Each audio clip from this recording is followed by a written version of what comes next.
Jésus-Christ va vous appeler, mais il va toujours vous orienter vers quelqu'un qui va vous encadrer. Votre formation, c'est entre les mains de cette personne-là. Or, moi et toi, nous connaissons que l'arche de l'alliance, c'est Dieu lui-même. Donc, nous pouvons dire en d'autres termes que Samuel dormait avec Dieu, mais il ne connaissait pas encore Dieu. Et quand Dieu s'est révélé à Samuel, Dieu appelle pour la première fois, Samuel va courir vers Élie. Parce qu'il ne savait pas encore distinguer la voix de Dieu et celle d'Élie. Et pourtant, il grandissait à côté d'Élie. Il pouvait avoir la facilité de distinguer directement la voix. Pour dire ça, c'est Élie qui appelle, ça, ce n'est pas Élie. Mais il courait rapidement auprès d'Élie. Et cela lui est arrivé 3 fois. Et la 3e fois, l'homme de Dieu, l'importance d'avoir un père spirituel. Il comprend que l'enfant était appelé par le Seigneur. Il lui dit, va dormir. Si cette fois-ci tu entends encore la voix, Dieu parle l'Éternel, car ton serviteur écoute. Et si Élie n'était pas là, comment Samuel pouvait-il savoir que c'est Dieu qui m'appelle? Alors, il était là à côté de lui pour être formé. Vous comprenez? Et c'est à la 4e fois qu'il a maintenant répondu à l'appel de Dieu. Donc, vous devez vous faire former et cela prend le temps qu'il faut. C'est Dieu qui le sait. Mais je vais ouvrir une parenthèse. Il y a beaucoup qui se plongent rapidement dans le ministère, soi-disant, et Bazo Blokenga, Bazo Tchakabaka, le Père ne veut pas me libérer. Certes, il y a aussi des hommes de Dieu pareils qui ne laissent pas la tâche facile à la jeunesse.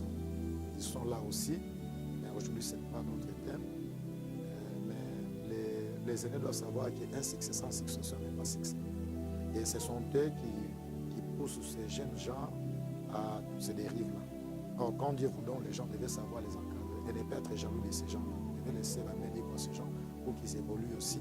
L'œuvre de Dieu n'a pas commencé avec nous et ne va non plus se terminer avec nous. Alors, il faudra que c'est lui qui a la charge d'encadrer, de former, faire son travail. Et je disais, Jésus va vous appeler, il va vous confier entre les mains de quelqu'un. Il a pris Saul, il a confié entre les mains d'Ananias. C'était Ananias qui a prié sur Paul et les écailles sont tombées et Paul a commencé à voir clair. La Bible dit qu'il est resté là quelques jours. Quelques jours, quand Paul est resté là, il n'est pas resté dans la divagation. Il est resté là à côté d'Ananias. C'est sur le Seigneur qui lui a envoyé là-bas. Alors, on commence à former Paul. Alors, quand je parle des coups d'envoi, vous allez lire maintenant Actes des Apôtres, chapitre 13, versets 1 à 3. Là, on nous dit, dans l'église d'Antioche, il y avait les prophètes et les apôtres en train de prier. Pendant qu'ils étaient en train de prier, le Saint-Esprit parle. C'est juste après la formation. Dieu comprend que l'heure est arrivée. Je dois maintenant libérer Paul pour se lancer dans le ministère. On dit, il priait, le Saint-Esprit parla. Mettez-moi à part Paul et Barnabas pour l'œuvre à laquelle je les ai appelés. Malgré que le Saint-Esprit a parlé, la Bible dit ceux qui étaient là ont gêné encore. Le ministre qui était là, ils ont gêné, prié. Après avoir prié et gêné, ils ont libéré. Vous permettez qu'on lise? Actes des Apôtres, chapitre 13. Nous sommes au verset 1 jusqu'au verset 3. Je prends directement le verset 3. Après avoir gêné et prié, ils leur imposèrent les mains et les laissèrent partir. Coup d'envoi. 3 journées de marche dans le désert, l'appel, la formation et les coups d'envoi. C'est ça maintenant les coups d'envoi. Il entre maintenant dans le ministère. C'est ici que Paul est entré dans le ministère. Puisque Dieu a dit, mettez-moi à part Paul et Barnabas pour l'œuvre à laquelle je les ai appelés. Vous m'avez posé une question début en disant, est-ce que Dieu peut-il nous donner des missions différentes ou ça peut se passer comment? Je vous dis, l'apôtre Pierre a été envoyé aux circoncis et l'apôtre Paul aux incirconcis. Vous comprenez? Et l'homme qui nous a parlé plus, qui a même bien interprété l'Ancien Testament, c'est l'apôtre Paul. Parce qu'il est venu auprès de nous.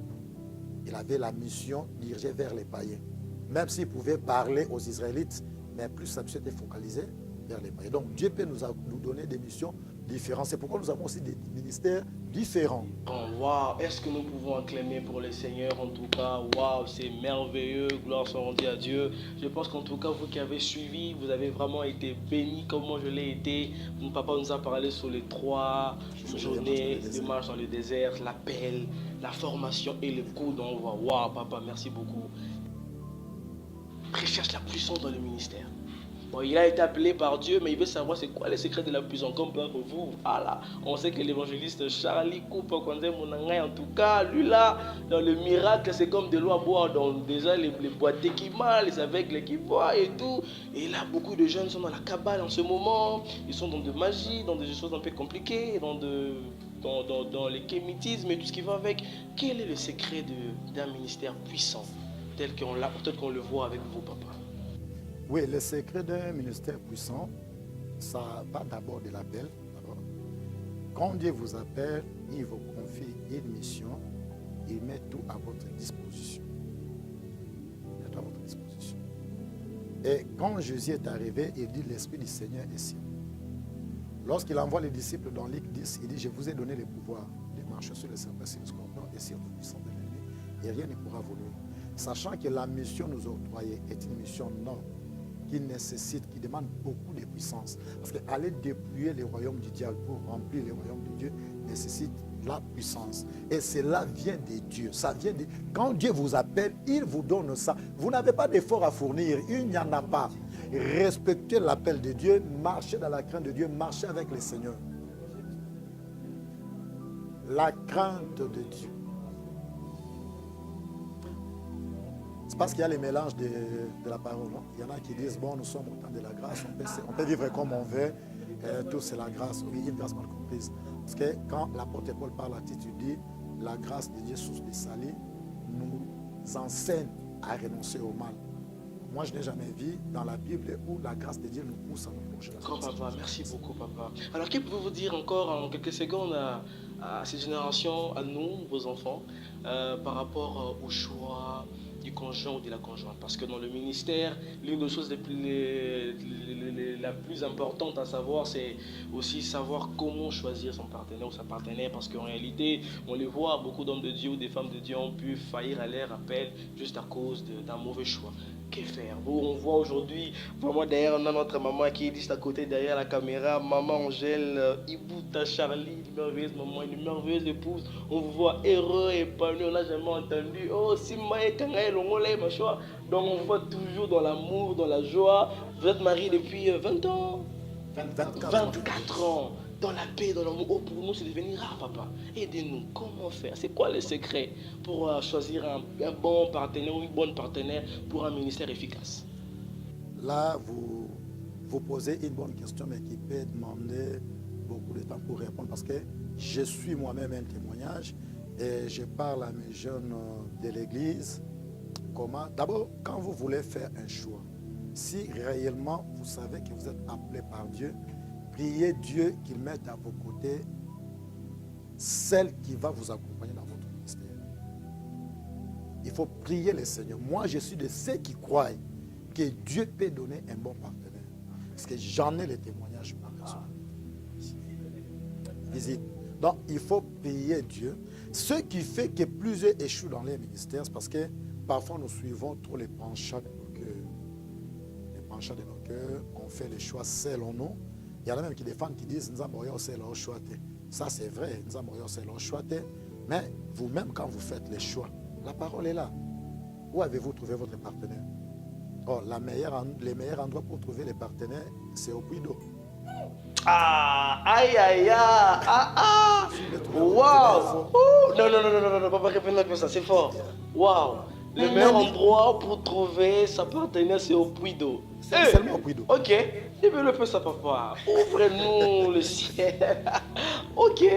Eliezer de Damas dit ceci à l'Éternel. Je vais chercher une femme pour les fils à mon maître. La femme à qui je dirai, donne-moi à boire, et qui va s'empresser de donner aussi au chameau. C'est cela qui sera l'épouse que je suis venu chercher. Il n'est pas parti chercher la femme ailleurs. Il est allé là où les femmes puisaient de l'eau. C'est quand nous parlons du puits, nous parlons de la parole, tout ça. Donc la meilleure femme ou les meilleurs partenaires, on ne peut les trouver que dans le Seigneur, dans la parole de Dieu, dans le Seigneur. Pas hors. Et arrivé là, il va croiser Rebecca. Est-ce que vous pouvez me donner à boire? Et tout ça. Et Rebecca a donné à boire à Eliezer de Damas. Et il s'est empressé de donner au surchameau et consort. Parce qu'il avait trouvé la femme, là, c'était dans les puits. Dans la parole de Dieu. Quand je parle du puits, je parle de la parole de Dieu. Et dans la parole, il ne faut pas vous laisser emporter par la façon de chanter, les physiques, de marcher, de regarder. Non. Moi, j'ai toujours dit aux enfants de Dieu, quand il y a quelqu'un qui vous approche, amenez-le au microscope spirituel. On doit les checker. Allez, vous avez besoin vous avez un partenaire, microscope spirituel est là. Donc, écrivez-nous en privé, on va vous mettre en contact avec papa et il va vous aider à savoir vraiment donc, si il faut amener la personne auprès de Dieu des esprits de toute chair. Celui qui sont le cœur et les reins.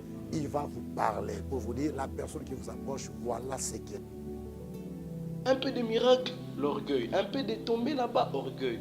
Qu'est dire à notre génération pour qu'on ne soit plus orgueilleux comme ça? C'est pourquoi j'ai dit qu'il faut maîtriser 3 journées de marche dans le désert. L'appel, la formation et l'écoulement. C'est pendant la formation où le Seigneur va vous briser. Vous saurez que tout ce que le Seigneur est en train de faire, ce n'est pas moi. Parce que quand je ne connaissais pas Christ, je n'opérais pas des miracles. À moins que j'ai touché au fétiche, moi, parce qu'il s'agit de lui. Et si le Seigneur me retirait cette portion de grâce, c'est fini. Je reste nul. Moi, j'étais dans les mots, je ne connaissais pas Dieu. Je n'ai jamais prié. Quand j'étais dans les mots, je n'imposais pas les mots dans les mots. Pour finir, si on vous posait une question et on vous disait de tous vos 30 ans de ministère, qu'est-ce que vous avez pu retenir? Ou bien qu'est-ce que vous pouvez résumer du ministère? Pour nous aujourd'hui qui sommes en train de débuter, en quelques mots, qu'est-ce que vous avez trouvé? Qu'est-ce que vous pouvez résumer en quelques mots sur votre expérience dans le ministère, dans l'œuvre de Dieu? Le ministère, c'est un service que nous rendons à Dieu. J'ai dit ici, quand Dieu vous appelle, il vous confie une mission. Écoutez ce que Dieu vous a dit, faites ce que Dieu vous a dit. C'est tout. On ne travaille pas pour faire plaire aux hommes, pour plaire aux hommes, mais on travaille pour plaire à Dieu. C'est un service que nous rendons à Dieu. Vraiment, merci beaucoup, papa. Encore une fois de plus, c'était pour vous le frère William Capé, de l'émission Chez les Pasteurs, de notre merveilleuse structure Évangélisons pour Christ. Vraiment, merci, papa. Nous avons été honorés d'être dans la maison vraiment de notre papa évangélique Kwanza Mimunangaï. Vraiment, merci beaucoup, papa, pour votre amour, pour ces dons, pour ces messages merveilleux que vous nous avez enseignés. En tout cas, papa, quel est votre dernier mot que vous pouvez dire et si vous avez des gens que vous pouvez saluer et à la fin, vous pouvez prier pour nous avant que nous puissions clôturer ces merveilleux. Merci beaucoup. Les gens que je peux saluer sont tellement nombreux. Je ne vais pas me mettre en conflit avec les autres. J'ai dit aux miens, aux enfants de Dieu, à ceux de l'église où je suis pasteur, je vous aime beaucoup. Suivez avec enthousiasme l'émission. Maîtrisez les 3 journées de marche dans le désert et vous serez errés. Tous les jeunes serviteurs, servantes, maîtrisez les 3 journées de marche dans le désert. Vous serez errés dans votre ministère. Que mon Dieu vous bénisse. Est-ce que celui qui vous a donné? Bien sûr, il est dans le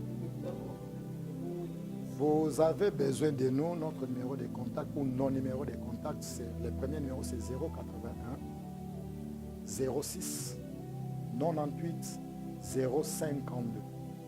081 06 98 052.